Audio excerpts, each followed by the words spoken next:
Hi ಎಲ್ಲೋ ನಮಸ್ಕಾರ. ಎಲ್ಲರೂ ಹೇಗಿದ್ದೀರಾ? ಎಲ್ಲರೂ ಚೆನ್ನಾಗಿದ್ದೀರಾ ಅಂತ ಭಾವಿಸ್ತೀನಿ. ಮನೆಯಲ್ಲಿ ತರಕಾರಿ ಏನೂ ಇಲ್ಲದಿದ್ದಾಗ ಸಿಂಪಲ್ಲಾಗಿ ಉಪ್ಪಿಟ್ಟು ಹೇಗೆ ಮಾಡೋದು ಅಂತ ನೋಡೋಣ ಬನ್ನಿ.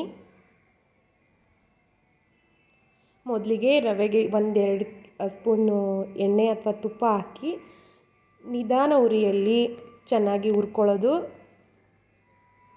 ಮತ್ತು ಬಾಣಲೆ ಕಾದ ನಂತರ ಎಣ್ಣೆ ಹಾಕ್ಕೊಂಡು ಕಡಲೆ ಬೀಜ ಹಾಕ್ಕೊಂಡು ಕರ್ಕೊತಾ ಇದ್ದೀನಿ. ನಾನಿಲ್ಲಿ ಜೊತೆಗೆ ಹಾಕೋಲ್ಲ, ಒಗ್ಗರಣೆ ಜೊತೆಗೆ ನೀರಿನ ಜೊತೆ ಬೇಯಿಸಲ್ಲ, ಸಪ್ರೇಟ್ ಎತ್ತಿಟ್ಕೊತಾ ಇದ್ದೀನಿ. ನಂತರ ಇದೇ ಎಣ್ಣೆಗೆ ಸಾಸಿವೆ, ಜೀರಿಗೆ, ಹಸಿಮೆಣ್ಸಿನ್ಕಾಯಿ ನಾನು ಮೊದಲಿಗೆ ಹಾಕ್ತೀನಿ, ಯಾಕಂದರೆ ಅದು ಸ್ವಲ್ಪ ಡೀಪ್ ಫ್ರೈ ಆಗೋಗಲಿ ಅಂತ.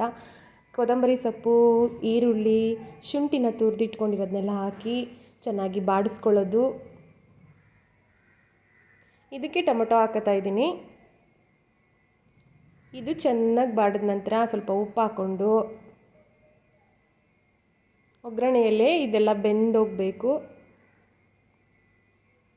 ರವೆ ಎಷ್ಟು ತೊಗೊಂಡಿರ್ತೀವೋ ಅದಕ್ಕೆ, ಈಗ ಸಪೋಸ್ 1 ಗ್ಲಾಸ್ ರವೆ ತೊಗೊಂಡಿದ್ರೆ 2.5 ಕಪ್ನಷ್ಟು ನೀರು ಹಾಕ್ಕೊಳ್ಳೋದು. ನಾನಿಲ್ಲಿ ಬಿಸಿನೀರು ಹಾಕ್ಕೊಂಡಿದ್ದೀನಿ, ಕೊತ್ತಂಬರಿ ಉದುರಿಸ್ಕೊತಾ ಇದ್ದೀನಿ. ಈ ಹಂತದಲ್ಲಿ ಹಸಿ ತೆಂಗಿನ ತುರಿ ಇದ್ದರೆ ಹಾಕ್ಕೋಬಹುದು.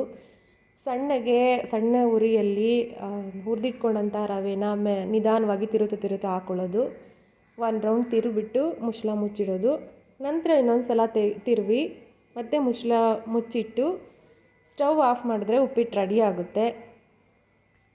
ಈ ಉಪ್ಪಿಟ್ಟನ್ನ ಚೋಚೋ ಅಥವಾ ಕಡಲೆ ಬೀಜ ಅಥವಾ ಚಟ್ನಿ ಪುಡಿ ಜೊತೆ ಅಥವಾ ಮೊಸರು ಜೊತೆ ಕೊಟ್ಟರೆ ತುಂಬ ಚೆನ್ನಾಗಿರುತ್ತೆ. Thank you for watching.